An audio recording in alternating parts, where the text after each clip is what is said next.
Welcome back. I'm Vincent Burnett, Professor V, opening minds to open doors as you pursue your real estate license. We're going to continue with chapter 11, real estate contracts. We left off with assignment and novation, and I want to move on to power of attorney. Generally, power of attorney, the real estate licensee cannot bind their client. So in general, that means they cannot have power of attorney. But what does power of attorney mean? Power of attorney simply means, that you have your attorney, in fact, you have the ability to execute contracts, sell or dispose property, and manage the welfare for another individual. General power of attorney, or two types of power of attorney. A general POA does exactly that, whether it's real estate or making decisions as far as the person's health care or medical or business endeavors or as it relates to their children. They have the ability to be the attorney, in fact, for those attributes. A specific POA is probably more commonplace as it relates to real estate endeavors. Someone may have power of attorney, and specifically it's spelled out in a written legal document that gives that person the ability to sell or dispose of property or mortgage property for a given individual. Okay.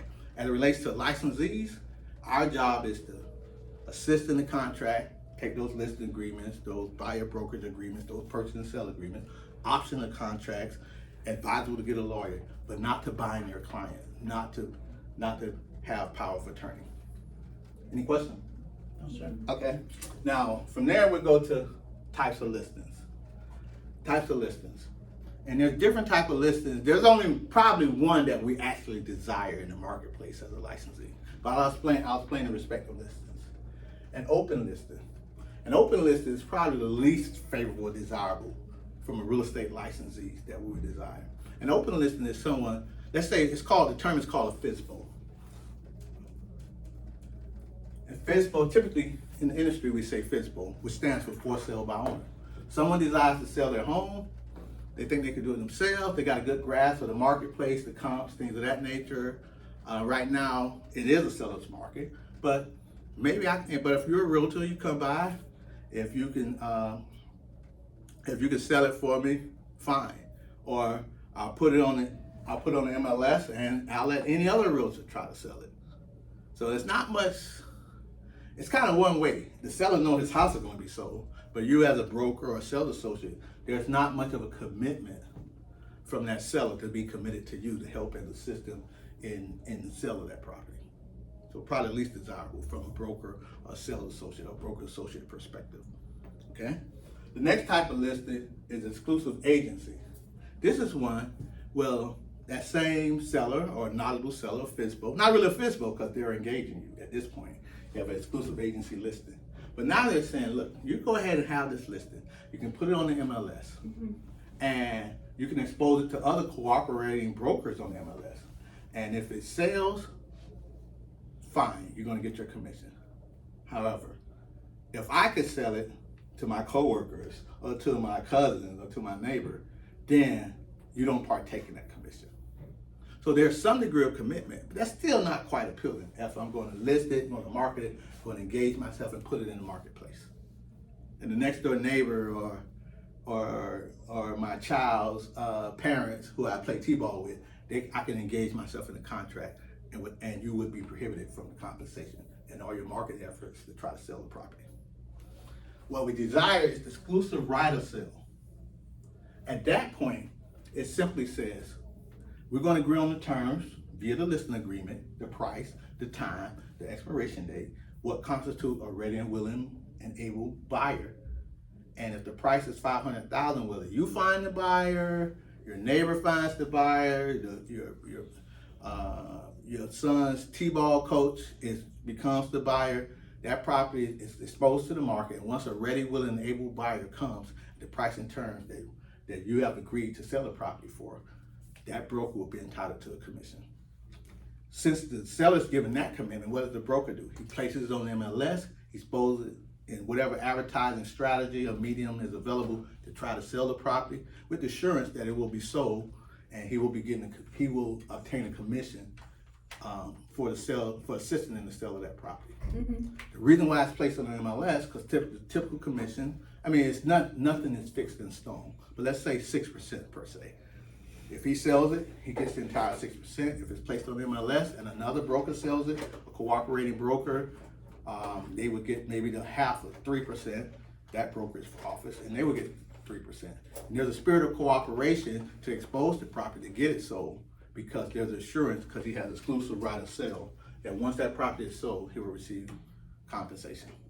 Okay. Any questions on exclusive right of sale? No, sir. Okay, so then the final one is a net listing. And this is one kind of tricky. I mean, it may be a question on the test. Practically, I don't think it really comes into place, particularly for licensees. What a net listing is simply net. The seller agrees on a specified net. The seller may or may not be aware of what their property is worth.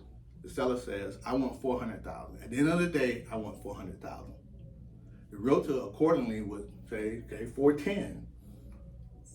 And seller gets his $400,000, I get my 10 grand commission, or whatever the realtor's respective commission may be, minus the dock stamps and the closing costs. But the seller wants $400,000 in their pocket. The problem with this, so there's a net, the seller wants an absolute net. The problem with this as a licensee, it can be construed as, realtors have an obligation to act honestly, fairly to the public, and prudently. So the realtor also accordingly has an obligation to let the seller know what their property is worth. What if the seller just really doesn't know that their property is worth $600,000 or $700,000? So the seller only wants $400,000. So now the realtor say, fine, $400,000, that'll be your net. The property may be worth $600,000 or $700,000. The listing agreement is signed on a net basis with the price and terms spelled out, $400,000 to you in your hand, Mr. Seller. So the realtor now is what? Who gets that extra $300,000 between the spread of the probable or possible sales price of $700,000 versus that $400,000 net? I mean, that would be, I would presume, and I think most courts would figure that that's an excessive commission for that realtor.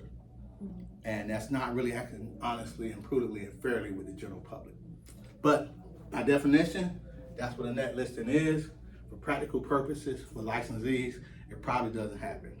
But if someone's in despair, or whatever the case may be, or an investment firm, or a joint venture, or investors in a given area, it may happen, because maybe that's all a given seller may need based upon their circumstances.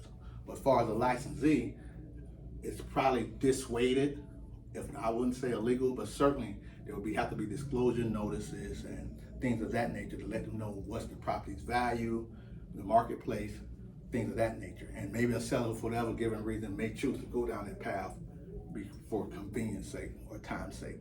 But the obligation and the burden on the realtor is to show that they complied with serving the general public, acting honestly, fairly, etc. Okay. I think that's it for listings. And we'll go ahead and pause, and I'll finish up the final snippet of chapter 11, key important points.